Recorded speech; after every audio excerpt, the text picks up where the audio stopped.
বাংলাদেশ জাতীয়তাবাদী দল BNP politically president Ziaur রহমানের জ্ঞান প্রজ্ঞার মনস্তত্ত্ব বুঝে রাজনীতি করতে পুরোই ব্যর্থ হচ্ছে। 1977 সালের 24শে জানুয়ারি প্রেসিডেন্ট জিয়াউর রহমান জনগণের নেতা হিসেবে তাদের সাথে সরাসরি সংযোগ স্থাপন করার জন্য বিভিন্ন কার্যক্রম পরিচালনা করে এবং একই দিন চট্টগ্রামের লোহাপাড়া থেকে সাতকানিয়া পর্যন্ত প্রায় 14.5 কিলোমিটার পায়ে হেঁটে জনগণের সাথে কথা বলে, তাদের বিভিন্ন সমস্যার কথা শুনেন এবং দেশ পরিচালনার ক্ষেত্রে জনসাধারণের কাছ থেকে বিভিন্ন উপদেশও গ্রহণ করেন তিনি।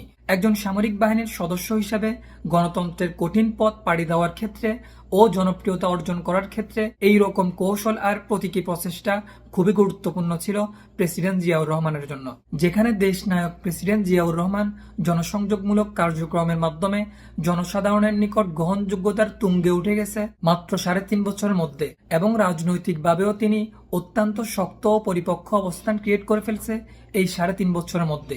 আর ঠিক তার উল্টো দিকে জাতীয়তাবাদী দল বিএনপি বারংবার ক্ষমতার মসনদে বসেও এখন পর্যন্ত গ্রহণযোগ্য জনকল্যাণমূলকভাবে রাজনীতিতে শক্ত ও পরিপক্কভাবে সুনামের সহিত জনসাধারণের কাছে উপস্থাপিত হতে পারে নাই।